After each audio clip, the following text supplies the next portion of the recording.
Hi guys! Dito na natin makikita ang iba't ibang ranggo sa mundo ng ating bida. Kaya tara, simulan na natin ang kwento. Ang aming batang lalaki ay humihiling sa kanila na magpakarelax, sinasabi na wala siyang balak na saktan sila. Si Lady Melena ay mukhang medyo nababahala, ngunit malugod pa rin niyang binati ang ating lalaki. Binanggit ni Katal kung gaano kainit sa loob at kung gaano kahirap panatilihing mainit ang isang lugar na ganito. Ipinaliwanag ni Melena na ang mahika ang dahilan nito, na labis na ikinagalak ng otaku lover. Sinabi ni Katal sa kanya na medyo delikado ang lugar at maliit na posibilidad na makaligtas sila, kaya't nag-aalok siya na protektahan ng kanilang buhay. Binanggit din niya na may isa siyang kondisyon at bigla na lang naging tense ang buong sitwasyon. Nanatiling kalmado si Melina at tinanong ang lalaki kung ano ang gusto niya. Ang barbaro ay ngumiti at ang taning hinihiling niya ay kaalaman tungkol sa mundo sa kabila ng mga larangan ng niebe. Medyo kakaiba ito para kay Melina at malinaw na sinabi ng barbaro na hindi ito dapat maging masamang kapalit para sa kanya. Dumadaloy ang pawis sa kanyang mukha nang mapagtanto niyang wala talaga siyang pagpipilian at pumayag sa alok. Ngulit tila hindi sang-ayon ng butler sa kasunduang ito.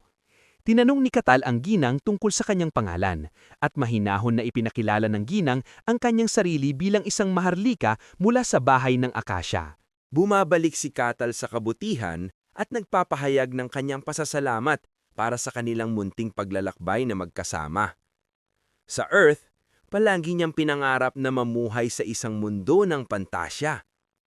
At isang araw, weird na natupad ang wish na yon.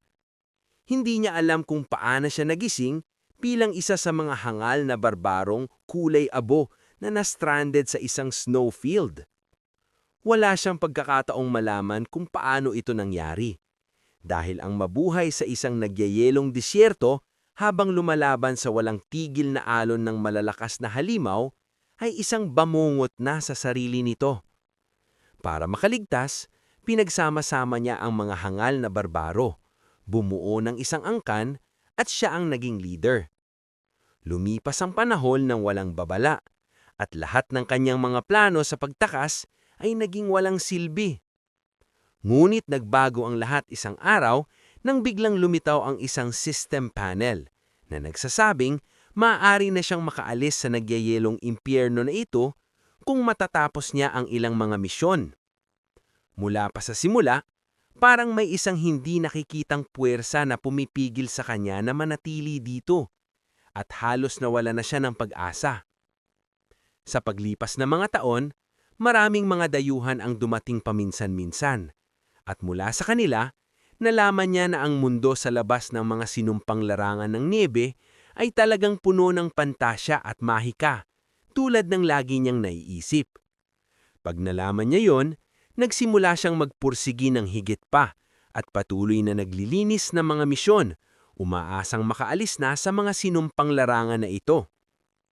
Napagtanto rin niya kung gaano kahalaga ang impormasyon mula sa labas, kaya't humingi siya kay Mina na makipagpalitan nito kapalit ng pagtulong sa kanyang grupo na makatawid ng ligtas. Hanggang ngayon, lahat ng nakilala niya ay o nagalit o naglabas ng armas laban sa kanya. Tinatrato siya na parang halimaw. Kaya honestly, masaya lang siya na sa wakas ay makapag-usap ng normal sa isang tao.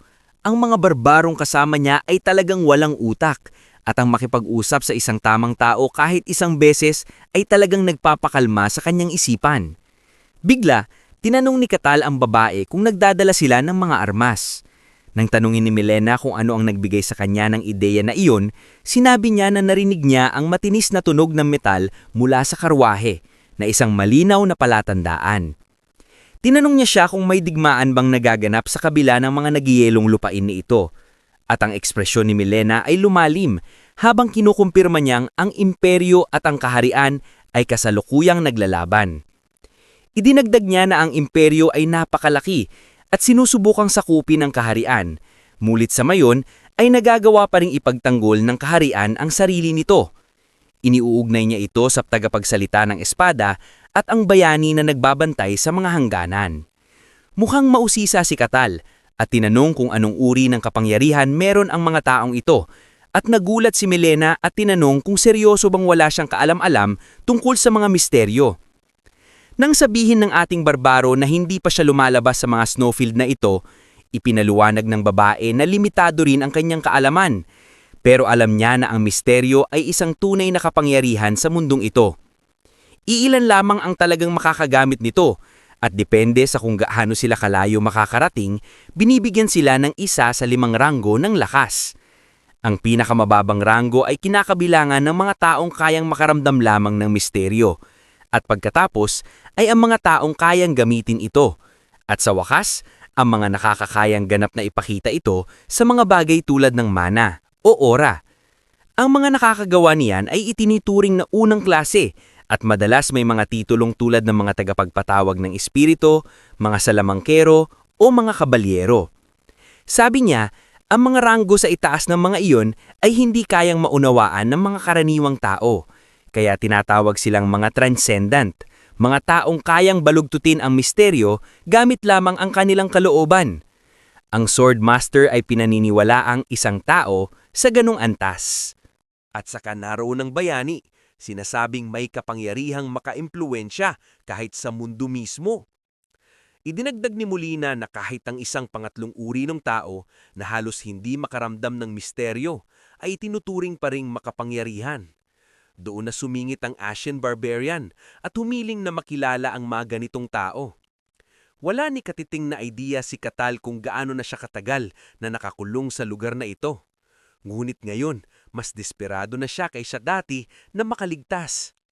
Habang tinitingnan niya ang kanyang sariling refleksyon sa salamin, tahimik niyang pinasya na kahit anong mangyari, lalabas siya.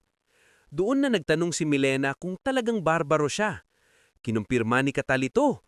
Nagtataka kung alam na ba nila kung sino siya. Ang babae ay nagbanggit ng lumang alamat at sinimulang sabihin sa kanya ang lahat tungkol sa emperador. Gulit pinutol siya ni Katal. Nakangiti habang sinasabi niyang naaalala niya ang lalaking bumisita sa mga bukirin noon at akala niya noon ay isang baliw na tao lang. Nang hindi maintindihan ni Milena ang ibig sabihin ni Katal, sinabi niya ng diretsyo na maaaring totoo ang kanyang alamat.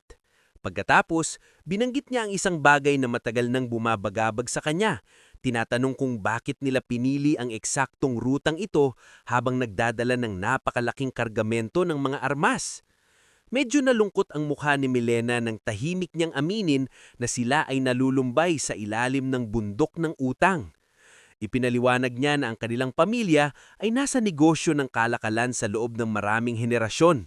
Ngunit ang mga tao sa paligid nila ay naging inggitero at sinimulang sabotahihin ng kanilang mga kasunduan. Lahat ng iyon ay nag-iwan sa kanila ng ganap na pagkabangkrote. Ngayon, ang paglalakbay ng mga mangangalakal na ito ang huli nilang pagkakataon upang mapanatili ang pangalan ng pamilya.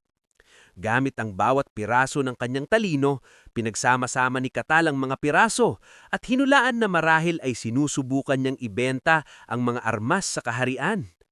Nang nagtanong si Milena kung paano niya iyon nalaman, ipinaliwanag ni Katal na kung talagang sumusulong ang imperyo tulad ng sinabi niya kanina, kung gayon ang kaharian ang nangangailangan ng mga armas. Ibig sabihin nito ay handa silang magbayad ng kahit anong halaga para mapalakas ang kanilang supply, na ginagawang sulit ang panganib ng rutang ito. Pinapansin pa niya na dahil hindi siya nag-abala na dumaan sa mas ligtas na ruta, malinaw na nangangahulugan na ang dalawang bansa ay nagbabahagi ng hangganan. Mina ay tumingin sa kanya na may pagdududa. Lahat ng narinig niya tungkol sa mga barbaro ay inilalarawan silang ignorante at ligaw na walang kaalaman sa lohika. Ngunit ngayon, nang makita niyang ipinaliwanag ng isa sa kanila ang lahat ng malinaw, nagsimula siyang magtaka kung tunay nga ba itong barbaro. Bigla, huminto ng bigla ang karwahe at may malakas na tunog ng pagbangga mula sa labas na nagpapahiwatig na may bisita sila.